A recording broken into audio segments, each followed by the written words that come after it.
Le ciel n'est pas ce que la plupart des gens pensent. Ce n'est pas un lieu de nuages blancs sans fin, d'âmes sans visage flottant dans le ciel, ni d'êtres chers observant d'en haut. Selon la Bible, le véritable ciel préparé pour le peuple de Dieu est bien plus grand, bien plus glorieux et infiniment au-delà de l'imagination humaine. Dans cette vidéo, vous allez découvrir ce que les Écritures, en particulier les paroles de Jésus et les visions données à Jean dans l'Apocalypse, disent réellement du ciel que vous êtes destiné à hériter. Suivez-moi jusqu'à la fin, car nous allons décortiquer des siècles d'hypothèses et explorer le véritable ciel, la cité éternelle de Dieu, la nouvelle Jérusalem, décrite en détail dans Apocalypse chapitres 21 et 22. Vous découvrirez sa conception, son apparence, qu'il habitera, surtout, comment Dieu lui-même vivra au sein de son peuple dans une parfaite unité. Nous comparons également ce nouveau ciel à la vision d'Enoch, afin que vous puissiez comprendre la différence entre le ciel de l'ancienne tradition et le ciel de l'éternité. À la fin de ce voyage, vous aurez non seulement une vision plus claire de ce qui attend les enfants de Dieu, mais aussi un sentiment renouvelé d'espoir, de foi et de respect pour les promesses du Christ. Ce n'est pas seulement un sujet de curiosité, c'est la destinée éternelle de chaque croyant dont le nom est inscrit dans le livre de vie de l'agneau. Le ciel n'est ni un mythe, ni un symbole, ni un rêve lointain.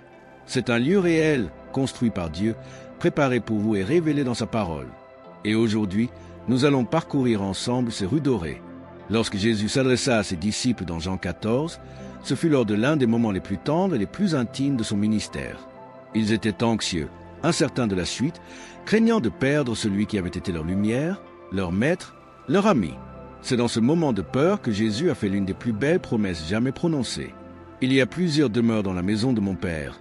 Si cela n'était pas, je vous l'aurais dit. Je vais vous préparer une place.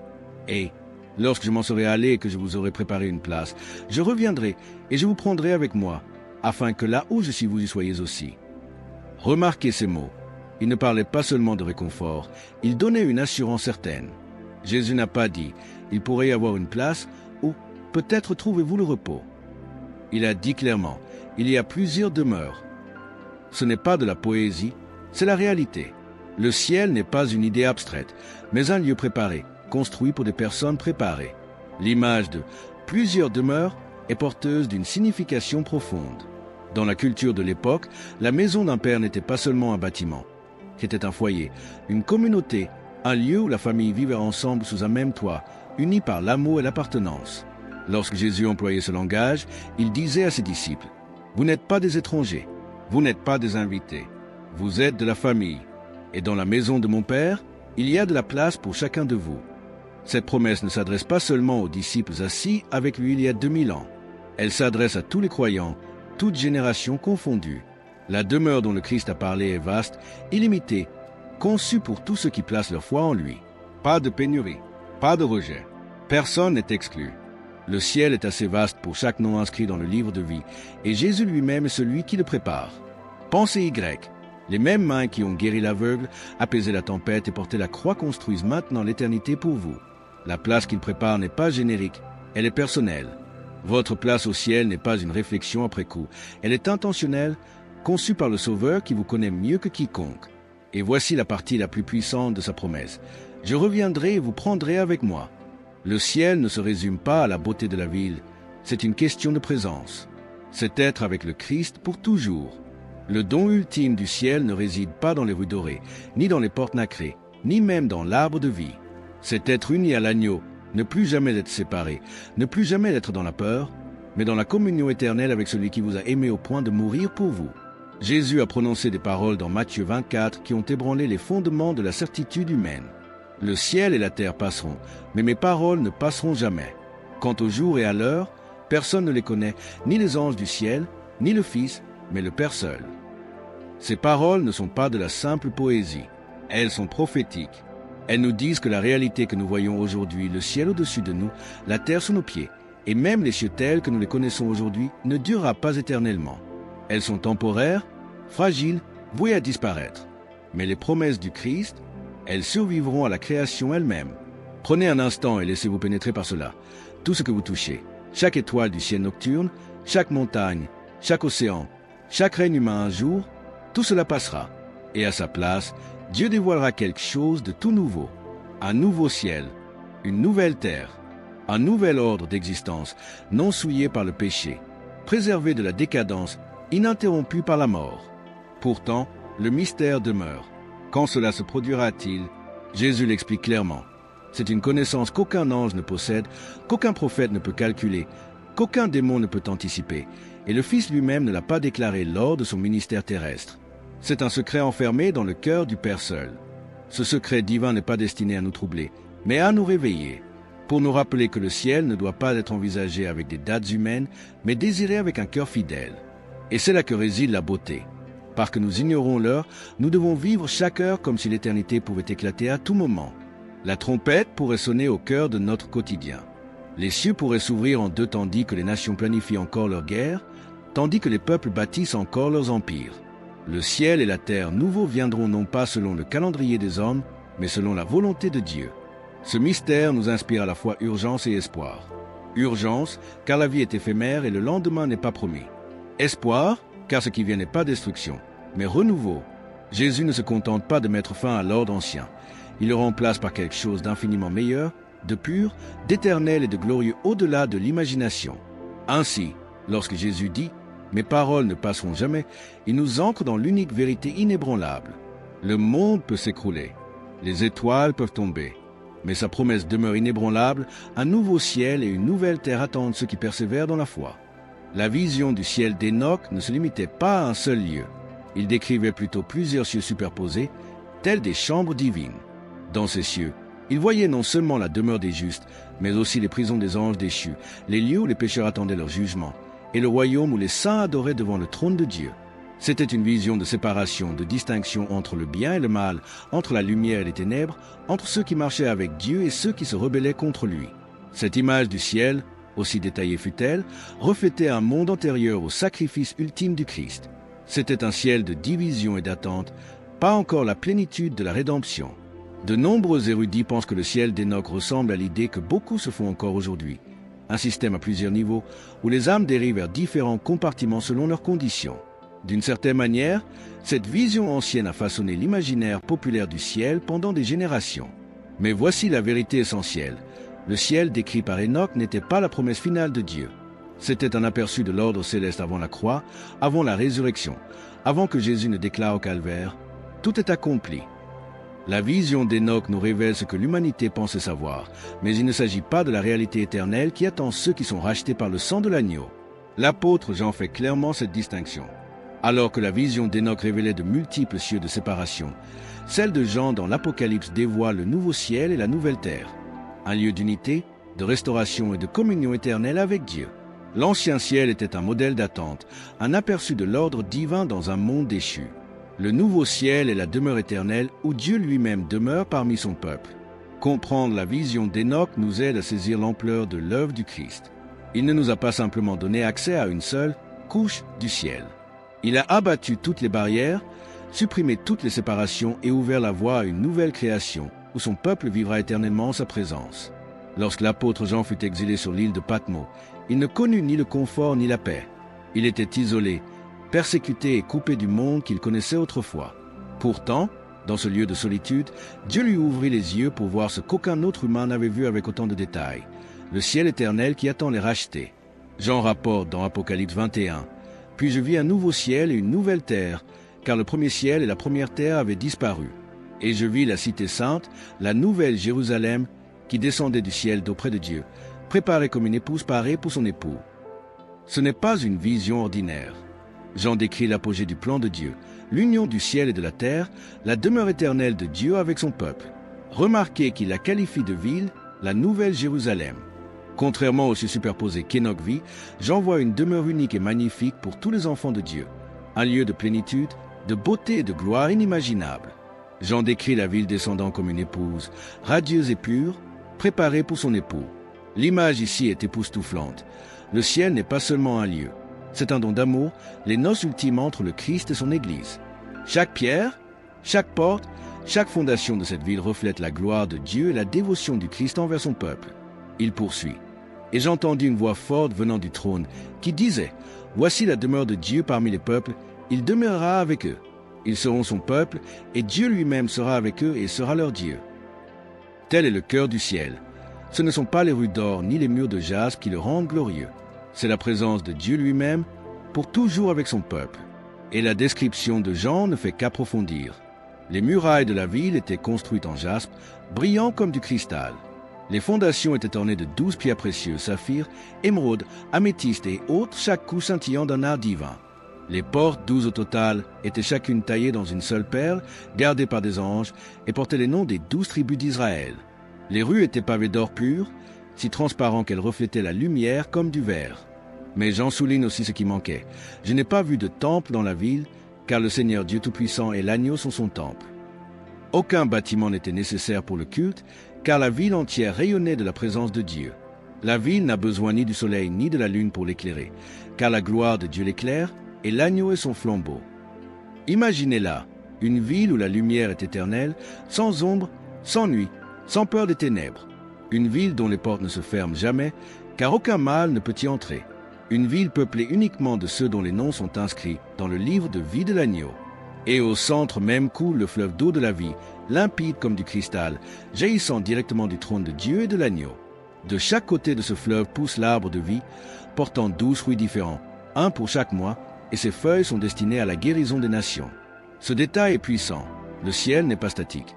Il est vivant, abondant, florissant d'un renouveau éternel. La vision de Jean n'est pas seulement une image de beauté, c'est une promesse de perfection. C'est Dieu déclarant « Voici, je fais toutes choses nouvelles. » Voici le ciel qui nous attend, ni nuage, ni distance, ni mystère, mais une véritable cité de gloire éternelle où Dieu lui-même vivra parmi son peuple.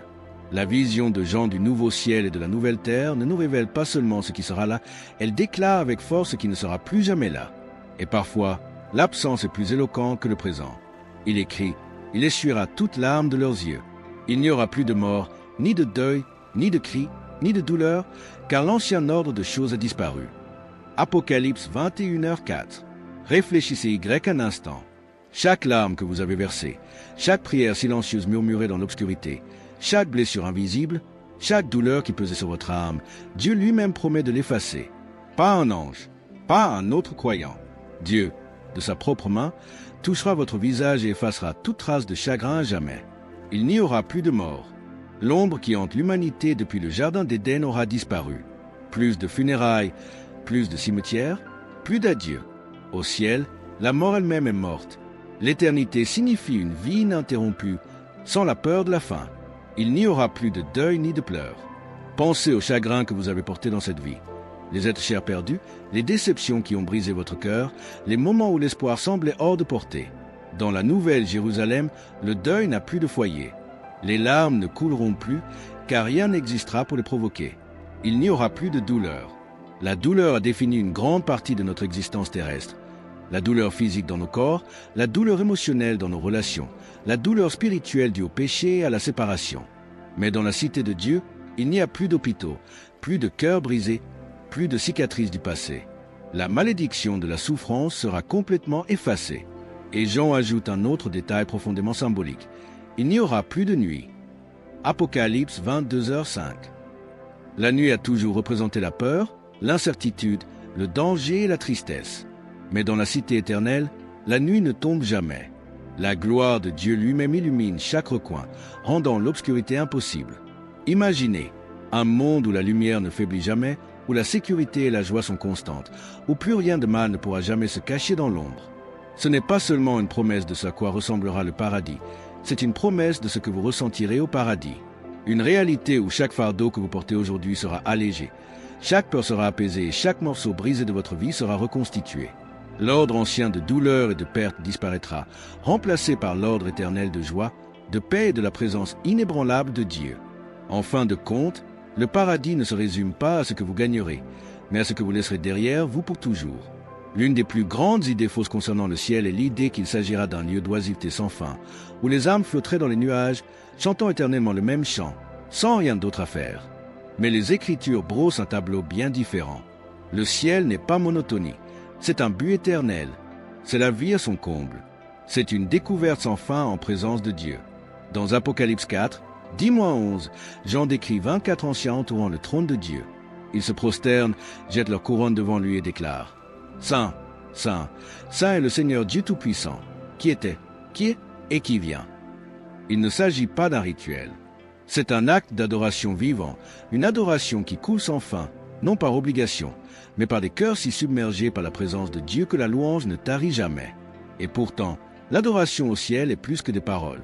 Ce sera une façon de vivre. Chaque action, chaque pensée, chaque instant sera imprégné de la joie de glorifier Dieu. Contrairement à ce qui se passe sur terre, où le péché et la faiblesse ternissent souvent notre dévotion. Au ciel, notre adoration sera pure, ininterrompue et vibrante. Chaque battement de cœur sera un hymne de louange. Mais le ciel ne sera pas passif. Apocalypse 22 parle des serviteurs de Dieu qui le servent. Cela implique activité, responsabilité et objectif. Tout comme Adam fut appelé à gérer la création en Éden, les croyants de la Nouvelle Jérusalem participeront à l'œuvre divine de règne, de création et d'exploration. Le ciel sera vibrant de créativité, art, musique, beauté, sagesse, tout cela jaillissant de cœurs achetés et d'esprits perfectionnés. Imaginez ce que ce sera d'apprendre sans erreur, de créer sans frustration, d'explorer sans limite. L'éternité ne manquera pas de merveilles, car la sagesse de Dieu est infinie. Chaque jour au ciel sera une nouvelle découverte de sa grandeur. Chaque instant dévoilera une nouvelle dimension de son amour. Et peut-être plus profondément encore, le ciel sera rempli d'une communion parfaite, sans jalousie, sans trahison, sans confiance trahie. Chaque relation sera marquée par l'amour, l'unité et la paix. Nous rirons ensemble, nous nous réjouirons ensemble et grandirons ensemble dans l'aventure éternelle. Le ciel sera un lieu d'action, d'exploration et de découverte éternelle. Une société juste où le peuple de Dieu vivra dans la joie, servira avec allégresse et régnera avec Christ pour toujours. Loin d'être ennuyeuse, l'éternité sera la réalité la plus vibrante et exaltante que nous puissions imaginer. Une vie sans limite, en présence du Dieu sans limite. L'une des questions les plus fréquentes des croyants est « Reconnaîtrai-je mes proches au ciel ?» La réponse est oui, mais pas au sens où nous concevons les relations sur terre. Jésus lui-même l'a clairement exprimé en Matthieu 22h30. Car, à la résurrection, les hommes ne prendront ni femme, ni mari, mais ils seront comme les anges de Dieu dans le ciel. Cela ne signifie pas que l'amour disparaîtra ou que les liens seront effacés. Au contraire, l'amour au ciel sera plus profond, plus pur et plus complet que tout ce que nous avons connu ici-bas. Sur terre, les relations humaines sont souvent marquées par la jalousie, l'égoïsme, l'insécurité, voire la perte. Mais au ciel, toute trace de rupture a disparu. Il ne reste que l'unité parfaite, cet amour qui jaillit directement de Dieu, sans restriction, éternel. Réfléchissez Y. Les joies du mariage, de la famille et de l'amitié que vous avez connues sur terre ne sont que de petits aperçus, des ombres de la réalité plus vaste à venir. Au ciel, il n'y aura plus de division entre les familles, plus de rivalité, plus de séparation. Tout le peuple de Dieu sera uni comme une seule famille, l'épouse du Christ. Chaque croyant partagera un lien d'amour si fort qu'aucune comparaison terrestre ne peut le rendre. Oui, vous reconnaîtrez peut-être ceux que vous avez côtoyés dans cette vie, mais vous les aimerez d'une manière qui transcende les catégories terrestres. Votre joie de les voir ne sera pas limitée par les rôles terrestres de mari, d'épouse, de parents ou d'enfants.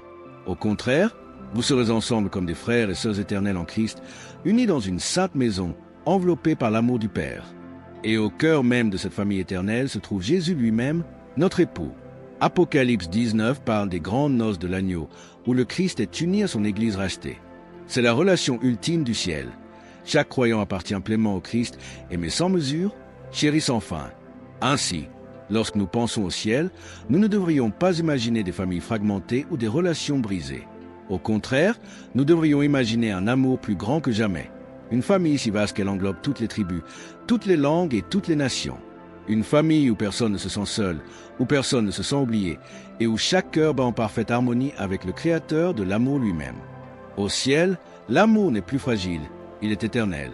La vision de Jean de la Nouvelle Jérusalem contient l'un des détails les plus frappants de toute l'Écriture. Ses portes ne seront jamais fermées et il n'y aura point de nuit. Apocalypse 21h25. Il ne s'agit pas seulement d'un symbolisme architectural. Ces portes, au nombre de 12, chacune taillée dans une seule paire massive, représentent le cœur même de l'invitation de Dieu. Contrairement aux villes terrestres, où les portes sont fermées par crainte des ennemis, où les murs sont construits pour empêcher les étrangers d'entrer, les portes du ciel ne sont jamais fermées. Pourquoi? Parce que rien de mal, rien de corrompu, rien d'impur ne pourra jamais y entrer. La ville est sûre, non pas à cause de verrous et de barrières, mais parce que le péché et la mort ont disparu à jamais. Mais voici la plus belle vérité. Les portes ouvertes ne sont pas seulement une question de sécurité, elles sont une question d'accueil. Elle proclame que le salut n'est pas réservé aux forts, aux puissants ou aux parfaits. L'entrée dans la nouvelle Jérusalem ne dépend pas de vos réalisations, de votre bonté ou de vos mérites. Les Écritures sont claires. Le salut est un don de grâce, accordé gratuitement par le sacrifice de Jésus-Christ. Éphésiens 2, 8-9 déclare « Car c'est par la grâce que vous êtes sauvés, par le moyen de la foi. Et cela ne vient pas de vous, c'est le don de Dieu. Ce n'est point par les œuvres, afin que personne ne se glorifie. » Autrement dit, personne ne franchit les portes de perles par ses propres mérites. Nous n'y entrons que parce que le sang de l'agneau nous a purifiés. Pensez à la signification. Les noms inscrits dans le livre de vie de l'agneau ne sont pas écrits à l'encre, mais scellés par le sacrifice du Christ lui-même. Lorsque votre nom s'y trouve, ces portes vous sont ouvertes à jamais. Et elles ne se fermeront pas, car Dieu vous a déjà déclaré sien. J'en décris également comment les nations marcheront à sa lumière, et les rois de la terre y apporteront leur gloire. Apocalypse 21h24, cela nous montre que le ciel ne sera ni vide ni sans vie. Il sera rempli de rachetés venus des quatre coins du monde, de cultures et d'histoires différentes, tous unis sous un seul roi. Les portes ouvertes lancent une invitation universelle. Si quelqu'un a soif, qu'il vienne. Si quelqu'un veut, qu'il prenne de l'eau de la vie gratuitement. Apocalypse 22h17. L'Évangile abat les barrières que nous avons érigées entre nous. Au ciel, il n'y a ni passeport, ni frontières, ni classe sociale, ni division. Il n'y a que l'agneau et ceux qu'il a rachetés. Alors, lorsque vous imaginez les portes du ciel, ne les voyez pas comme lointaines ou inaccessibles. Voyez-les comme l'accueil éternel de Dieu, rayonnant de la lumière de la grâce, attendant tous ceux qui placent leur confiance en Christ. La vision de Jean atteint son apogée non seulement dans l'apparence du ciel, mais aussi dans ce que deviendront les rachetés et dans la vie éternelle. Le ciel n'est pas un musée à admirer, ni un palais silencieux où l'on s'émerveille. C'est le début d'une vie sans fin, l'accomplissement de tout ce que Dieu a prévu pour l'humanité depuis l'aube de la création. Apocalypse 22 nous dit « Ses serviteurs le serviront. Ils verront sa face, et son nom sera sur leur front. Il n'y aura plus de nuit. Ils n'auront besoin ni de la lumière d'une lampe, ni de la lumière du soleil, car le Seigneur Dieu les éclairera, et ils régneront au siècle des siècles. » Réfléchissez grec un instant. Les rachetés verront la face de Dieu, celle-là même que Moïse n'a pas été autorisé à voir au Sinaï, la présence même devant laquelle les prophètes tremblaient. Au ciel, il n'y a ni voile, ni distance, ni barrière. Nous regarderons dans les yeux celui qui nous a créés, rachetés, aimés avant la fondation du monde. Cela seul suffit à combler le cœur humain d'une joie éternelle. Mais Jean va plus loin. Il dit que le nom de Dieu sera écrit sur nos fronts. Cela signifie identité, permanence, propriété. Nous ne douterons plus jamais de notre appartenance. Nous ne serons plus jamais confus quant à notre identité. Nous porterons la marque éternelle du Seigneur lui-même, un signe que nous sommes à lui, toujours en sécurité en sa présence. Et puis vient une déclaration bouleversante. Ils régneront pour toujours. Les rachetés ne se contenteront pas d'adorer, ils régneront.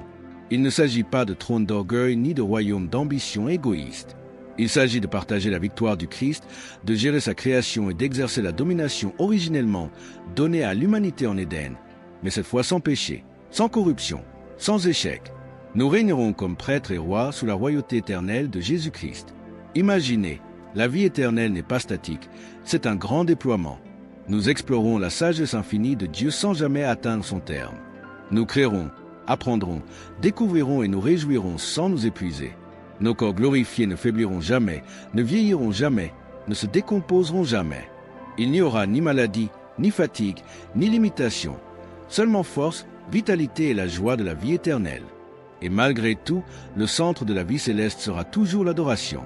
Ni forcée, ni répétitive, mais la réponse naturelle de cœur débordant de gratitude et d'amour. Chaque chant, chaque acte, chaque pas dans la nouvelle Jérusalem sera une expression d'adoration envers celui qui est assis sur le trône et envers l'agneau immolé. Voilà ce que signifie véritablement la vie éternelle.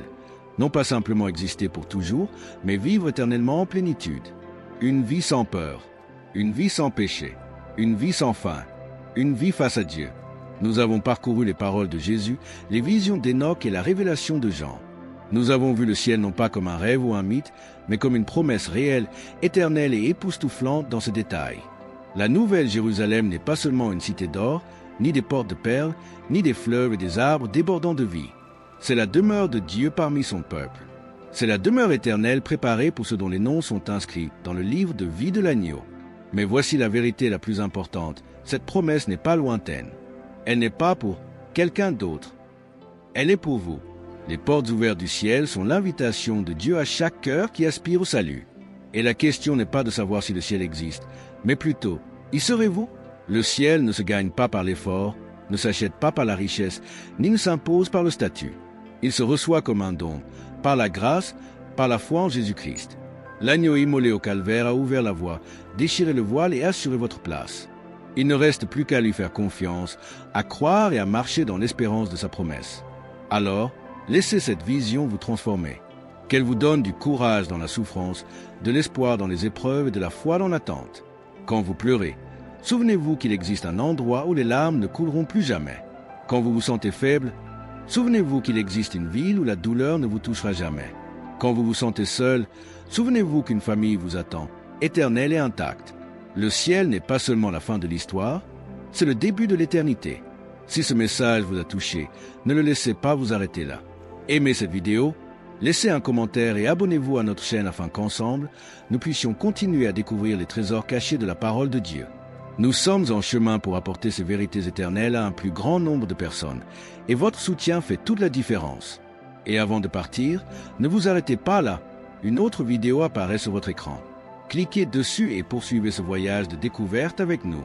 Chaque enseignement s'appuie sur le précédent, vous guidant plus profondément dans les mystères des Écritures et plus près du cœur de Dieu.